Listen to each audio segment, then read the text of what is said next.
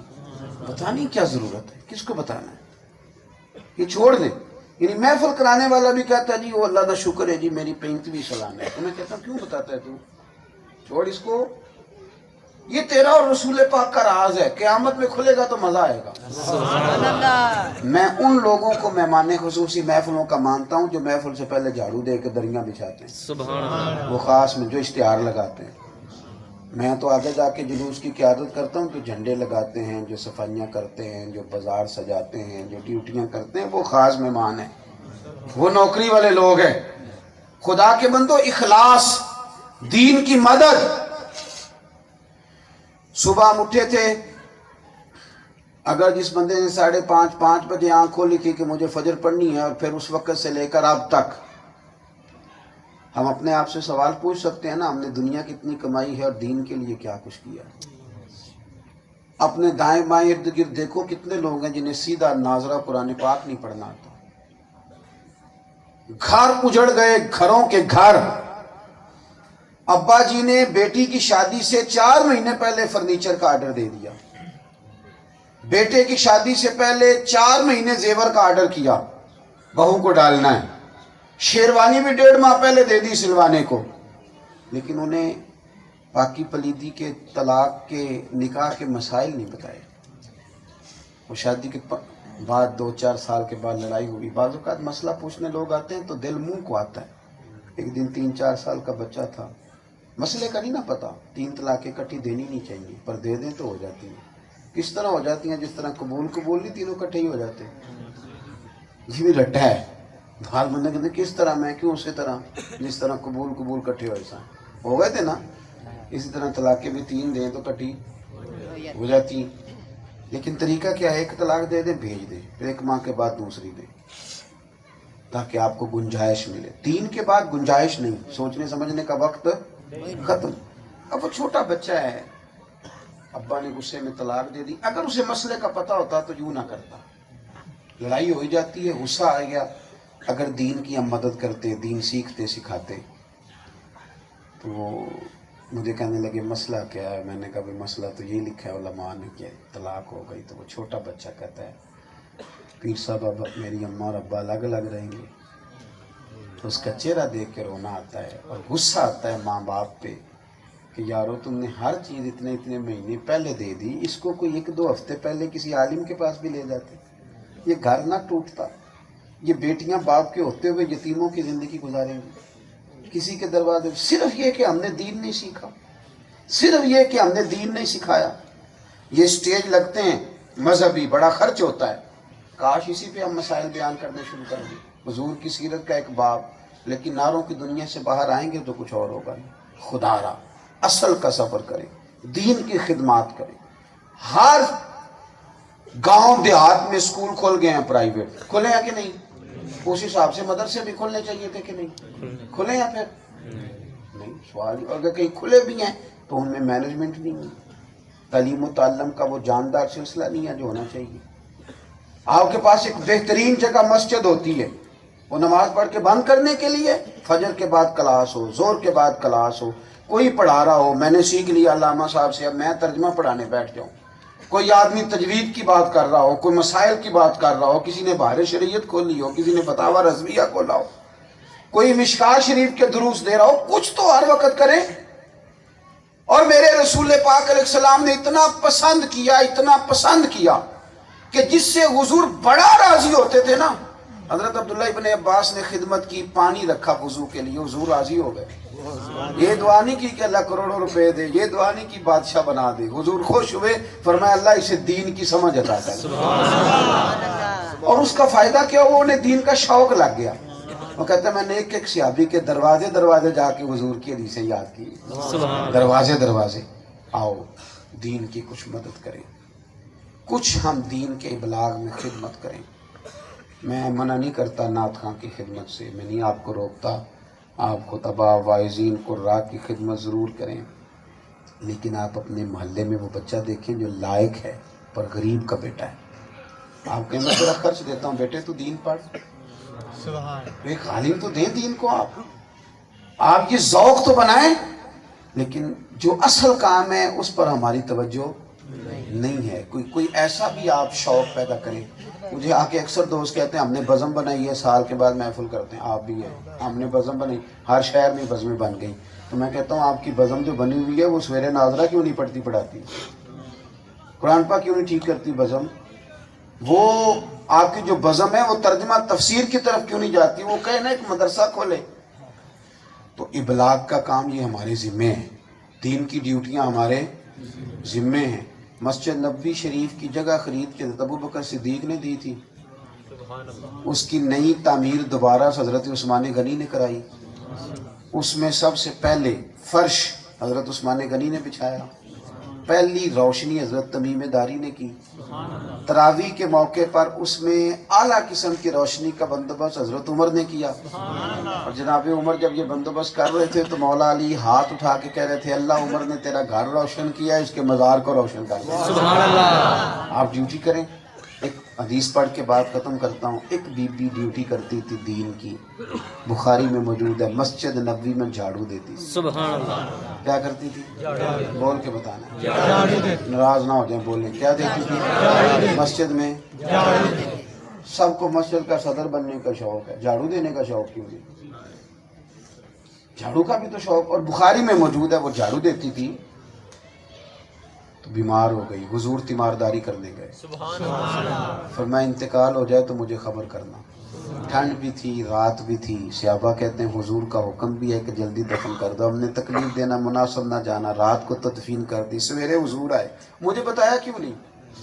یہ تعلیم امت کے لیے ہے، ورنہ وہ تو فرش پہ بیٹھ کے عرشوں کی خبریں دیتے ہیں، یہ بھی تعلیم امت کے لیے، خبر کیوں نہیں دی؟